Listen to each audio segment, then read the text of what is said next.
Hi everybody, this is Rue with Rue's How To, and today we're going to be growing oyster mushrooms. I saw this in Cost Plus, I think it's called, and it was just sitting there and I was like, I would like to give that a try. I love mushrooms. I feel like they add a lot of flavor to any dish. They're very umami, and I like them as a replacement for meat a lot of times. Like portobello mushrooms as a sandwich is really tasty. It says that it's pretty easy to do. Again, here, this is what it looks like. And on the back, it has a recipe to try. I will have another video where we will actually cook with these oyster mushrooms to see how they taste like. I probably won't do this one. This is like tacos. I'll have something else. But the first step is soaking them in water. I actually made a mistake. The first step says to cut open the back and then cut a little X. So that's what I'm gonna do. So, or actually a plus sign. So just cut a plus sign into this packet. Whoa, okay. Everything's okay. It's kind of hard.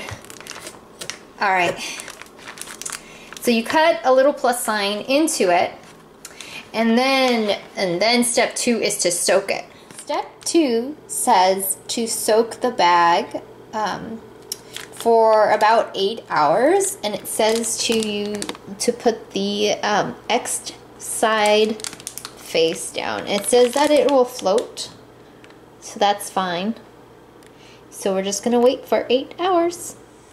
The last step is to set a box near a window, but it's staying right here to avoid direct sunlight, and you're supposed to keep the soil moist by sprinkling some water.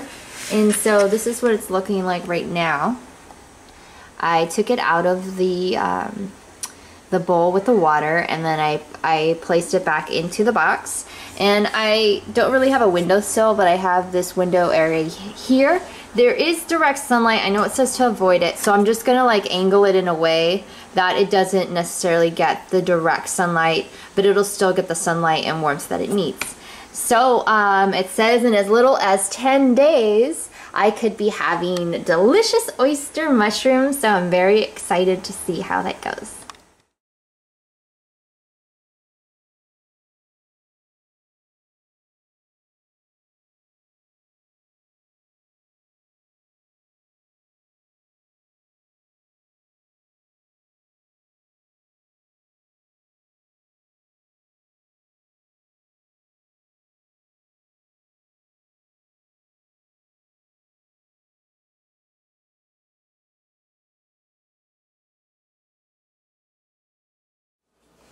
Hi everybody, we are back, and I came to show you how the mushrooms grew. These are oyster mushrooms, organic. They came out really well. I'll be honest, at first I was like, I don't see anything happening. I don't know how. Oh, I don't have that picture anymore. There's a picture of a kid like on the box who's like, yeah, with the mushrooms, and I was like, mine don't look like that at all. It did take about there was a couple of days where nothing was happening, and then all of a sudden stuff was happening. So these mushrooms look really tasty, and instead of making 2 videos where I actually cook with these mushrooms, I thought, why not just cook in this video, because that would be a really short video of me trying this out and it actually working. Alright, so I decided to make a recipe for you. So this is how to make, I don't know what to call it, but it's just barley kale mushroom thing. So here are the ingredients you're gonna need. This is a really quick and easy recipe, and you don't really need a whole lot to do it. So first you're gonna need 2 cups of water and 2 cups of vegetable broth. Then you need some barley, and the recipe on the back of the barley said 4 cups of water, but I really like adding the vegetable stock because I feel like it adds more flavor to the barley. You're also gonna need some garlic, olive oil, kale, and of course, mushrooms. Okay, so the first thing we're gonna do is turn on the stove to about medium heat. I'm gonna start boiling the water and the broth to make the barley. I forgot to say, I think that you need 3/4 cup barley. So I'm gonna put in, oh wait. Okay, hold on a second. I forgot to say this. Okay, so what I like to do before I even put the broth and all of that is I like to put just a little bit of olive oil. And just a little bit of garlic. I love garlic. I think it adds like a lot of nice flavor. And I just kind of let that saute a little bit until I can smell the, you know, cooking of garlic. There's definitely a difference between like uncooked garlic and when garlic starts to cook. There's a nice little scent. So I wait for that. I'm just gonna wait for that. And in this pot here, same thing. I'm just gonna put a little bit of olive oil in it. And I don't know, like a couple tablespoons, however you like. And I'm actually gonna put a lot of garlic in this section here. Maybe like about a teaspoon, maybe a little bit more. So it's up to you how much you like garlic. And in this pot here, what we're gonna add is the mushrooms. So here they all are nicely chopped up. These are oyster mushrooms. And mushrooms can sometimes take a little while to cook, to fully cook and open up its juices and all of that stuff. So, okay, that's smelling good. I'm gonna put this in here right now and just kind of let it soak in the olive oil. I'm mixing it right now. I'm gonna lower the heat just a little bit. Here, this is what it looks like. All right, so as you can see, I'm just, you know, lightly sauteing these mushrooms here. Okay, we're ready to go over here. So I'm going to add water and then the 2 cups of veggie stock. All right, so I'm adding, like I said, the veggie stock. This is the other, the last cup. And we're gonna have this boil. Okay, so you're just gonna let it sit, let it boil. I put it on medium, maybe medium high. Now, I took this gently off the stove just for a moment. This is where the mushrooms were because I'm going to start adding kale. Now, what I like to do is, I just like to put maybe like a couple handfuls of kale. I'm going to put that in there. Usually I do kale by itself, like I like to saute it that way.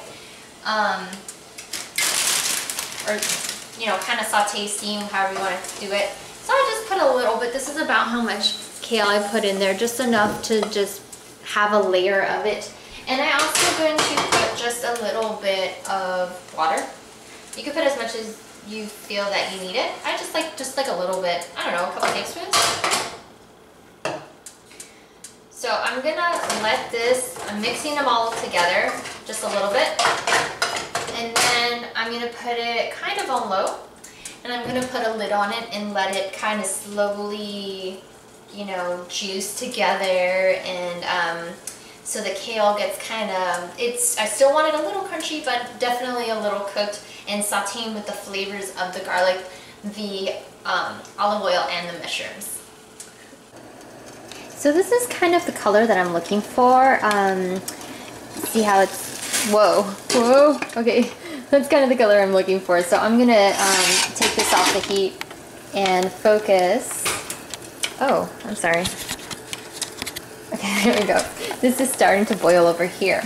So I'm going to add the barley right here. And what I wanted to add too, after I put this in and stir it just a little bit, there's 2 types of barley. And unfortunately the one that I grabbed, I thought I grabbed the quick cook, but this is the slow cook one. So for this one here, you are going to have to, depending on how many cups you have, and in this case we have the 3-cup stovetop serving. So it's going to take about, it says 45 to 50 minutes. Now there are other types of barley that you can choose that actually cook a lot faster than that. So just depending on what barley you pick, the quick or the regular kind, just follow how long it'll take. So I'm going to cover this up and let it cook. So this is how it's looking right now. As you can see, the barley has grown in size. So what I'm gonna do now is add this mixture from earlier into the thing, but sometimes I don't like having extra juice. I didn't put salt in this mixture on purpose. I did add a little bit of salt to this one here. You know, you want to be easy on the salt and just add it, you know, kind of towards the end, and that way you can get it the way that you like it. Because when you add too much salt, it really tastes bad, and I don't even know how to fix that. So I'm just gonna mix this all together, and it actually took a lot faster than the time that it said on the long cook, not long cook, the regular cook barley. Quick cook usually takes a lot faster, but this actually didn't take that long. It did not take 40 minutes at all. It took a lot quicker. So I just kept an eye on it, and I'm gonna turn off the heat right now. How juicy you like it is really up to you. I like to have a little juiciness. See how there's like a little bit here? That way when you reheat it later, you know, it doesn't dry out. So I'm just gonna let that sit all together just for a little bit, and taste test in just a moment. Okay, I have my spoonful ready. Thank you, Billy Joe, for these spoons. They're actually for measuring, but they could be for tasting too, so here we go. Hot. That was really tasty. It's really hot. It's making my ears. My eyes tear up, but it's really tasty. Yay! So that was a fun adventure. Thanks for watching, everybody, and I hope you enjoy this recipe too. Bye, everybody. Don't forget to hit like and subscribe.